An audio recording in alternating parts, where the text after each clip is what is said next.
اعوذ باللہ من الشیطان الرجیم بسم اللہ الرحمن الرحیم فرجع موسى إلى قومه غضبان أسفا قال يا قوم ألم يعدكم ربكم وعدا حسنا أفطال عليكم العهد أم أردتم أن يحل عليكم غضب من ربكم فأخلفتم موعدي۔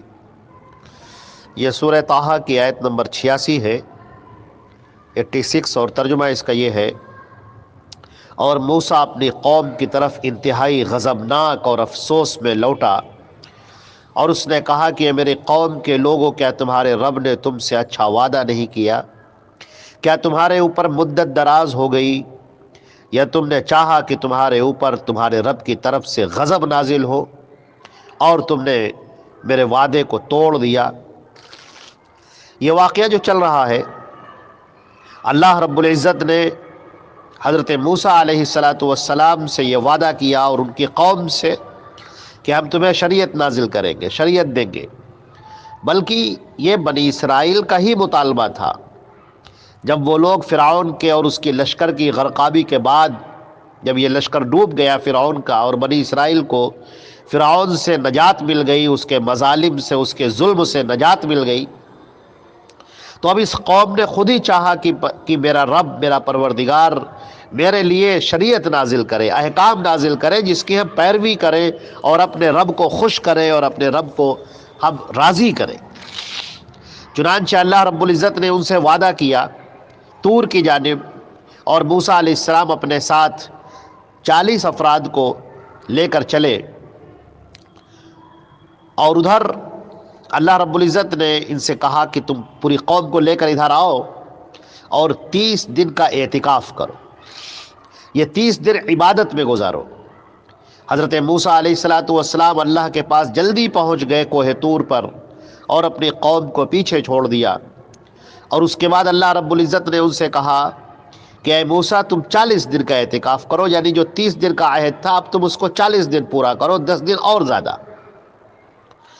اور ان ایام میں جب یہ 40 دن پورے ہو گئے تو اللہ رب العزت نے موسیٰ علیہ السلام کو تورات عطا فرمائی، اور ان کو یہ بتایا کہ جب تم ادھر چلے آئے ہو تو کیا تمہیں معلوم ہے کہ تمہاری جو قوم ہے بنی اسرائیل، اس نے کیا کیا ہے؟ وہاں پر ایک شخص ہے، اس کا نام سامری ہے، اس شخص نے ایک بچڑا بنایا ہے اور لوگوں کو اس کی عبادت پر ابھار دیا ہے۔ سامری کا یہ واقعہ ہم اس سے پہلے کی آیت کی تفسیر میں بیان کر چکے ہیں کہ وہ کون تھا اور کیسے اس نے بچڑا بنایا۔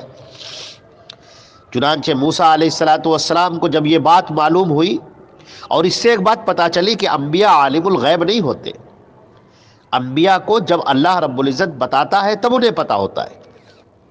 لہٰذا پہلے تو اللہ رب العزت نے ان کو کہا کہ تم کیوں پہلے چلے آئے اور اپنی قوم کو پیچھے کیوں چھوڑ دیا؟ تم تو قائد ہو، نبی ہو، تمہارا کام ہے اپنی قوم کی فکر کرتے رہنا۔ اور ان موسیٰ علیہ السلام نے کہا کہ میں فرط شوق میں، پروردگار تیرے کلام کو سننے کے شوق میں آ گیا۔ اب جب اللہ رب العزت نے ان کو یہ بتایا کہ تمہارے پیچھے سامری نے کیا حرکت کی، یہ سامری کون تھا؟ یہ بہت بڑا منافق تھا جو موسیٰ علیہ السلام سے جلتا تھا، اور یہ بنی اسرائیل کا تھا بھی نہیں۔ بہرحال موسیٰ علیہ السلام ادھر کوہ طور پر آئے تورات لینے کے لیے، اور ادھر اس نے لوگوں کو بہکا دیا، گمراہ کر دیا۔ ایک بچڑا بنایا سونے کا جو بچڑا بنایا، اس میں سے آواز نکلتی تھی، اس نے سوراخ کر دیے، جب ہوا چلتی تھی تو آواز نکلتی تھی، اور بنی اسرائیل سے کہا دیکھو یہی تمہارا رب ہے، یہی تمہارا معبود ہے۔ موسیٰ تو پتہ نہیں کہاں بھٹک گئے ہیں اور ادھر ادھر اپنے رب کو ڈھونڈ رہے ہیں، اور یہاں جا رہے ہیں، وہاں جا رہے ہیں، کہیں طور پر چلے جا رہے ہیں رب کے لیے۔ رب تو یہ ہے، معبود تو یہ ہے بچڑا، اس بچڑے کی پوجا کرو۔ پوری قوم چھوڑ کر، چند لوگوں کو چھوڑ کر، کہتے ہیں 6 لاکھ تھے جن میں تقریباً 12-13 ہزار لوگوں کو چھوڑ کر باقی پوری قوم اس میں متوجہ ہو گئی تھی، اس بچڑے کی پرستش میں پڑ گئی تھی۔ چنانچہ موسیٰ علیہ السلام قوم کی طرف لوٹے اللہ تعالیٰ فرماتے ہیں فرجع، یہ فا کا مطلب ہے چنانچہ، اس کے بعد، یعنی جب ان کو تورات دے دی گئی، احکام شریعت دے دیے گئے، اس کے بعد اللہ نے انہیں بتایا کہ اے موسیٰ جب تم یہاں پر آ گئے ہو تو تمہارے پیچھے سامری نے کیا کیا ہے، کیسے اس نے بچڑا بنایا ہے اور لوگوں کو بچڑے کی پوجا میں لگا دیا ہے۔ وہ بیل اس نے بنایا ہے اور اس نے اس کی پوجا میں لگا دیا ہے۔ فرجع موسیٰ الی قومہ، چنانچہ موسیٰ علیہ السلام اپنی قوم کی طرف لوٹے، غضبان آسفا، انتہائی غضبناک اور انتہائی افسوس میں۔ اور ظاہر سی بات ہے کہ ایک نبی کے لیے اس سے بڑے اور غصے کی اور دکھ کی کیا بات ہوگی کہ نبی صبح و شام انہیں توحید کی دعوت دیتا ہے، اللہ کی طرف بلاتا ہے، اللہ کی معرفت انہیں عطا کرتا ہے، وہ بتاتا ہے کہ اس پوری کائنات کا پالنہار، اس کا رب، اس کا مالک، اس کا خالق صرف ایک اللہ ہے، اور وہی ہے جو پوری کائنات کا خالق ہے اور تمہارا معبود ہے اور تمہارے باپ داداؤں کا معبود ہے اور پوری انسانیت، پورے جنات، پوری مخلوقات کا معبود ہے، لہٰذا عبادت اسی کی کرو، مصیبت میں اسی کو پکارو، نظر و نیاز اسی کے لیے کرو، قربانیاں اسی کے لیے کرو، عبادت اسی کے لیے، پکارنا اسی کے لیے۔ اور اب ادھر نبی الگ ہوا، اور زیادہ دن کے لیے نہیں، صرف چند دنوں کے لیے، اور یہ قوم توحید کے سبق کو بھول گئی اور توحید کو بھول کر شرک میں مبتلا ہو گئی، لہٰذا ایک نبی کے لیے اس سے بڑھ کر دکھ کی کیا بات ہوگی۔ انتہائی غم اور انتہائی افسوس ہوا۔ ان الفاظ کو دیکھیے، غضبان آسفہ، انتہائی غضبناک، انتہائی غصے میں اور انتہائی افسوس میں۔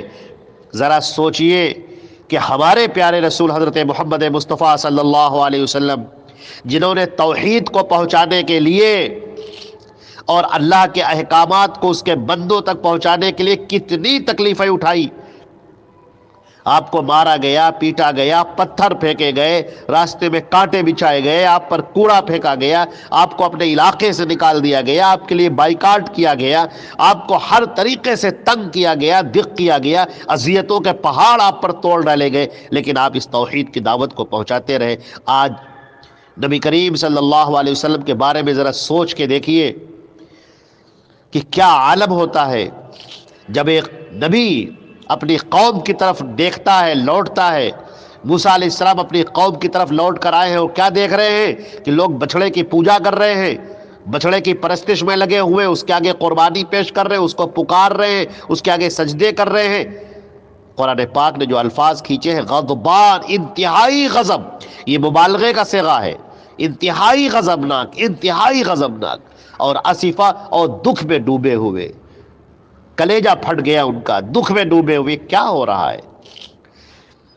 آج ہمارے مسلمانوں میں بہت بڑی تعداد ہے جو شرک میں مبتلا ہے، کفر میں مبتلا ہے، غیروں کو پکارا جا رہا ہے، مصیبتوں میں آوازیں دی جا رہی ہیں، سجدے کیے جا رہے ہیں، نذر و نیاز کی جا رہی ہے، قربانی کی جا رہی ہے، چڑھاوے چڑھائے جا رہے ہیں، چادریں چڑھائی جا رہی ہیں، ان سے مانگا جا رہا ہے، ان کو پکارا جا رہا ہے، ان کی دعائی دی جا رہی ہے، ان سے فریاد کی جا رہی ہے۔ یہ سارا شرک ہو رہا ہے۔ کس قدر دکھ ہوگا ہمارے پیارے رسول صلی اللہ علیہ وسلم کو یہ صورتحال اگر دیکھ لے۔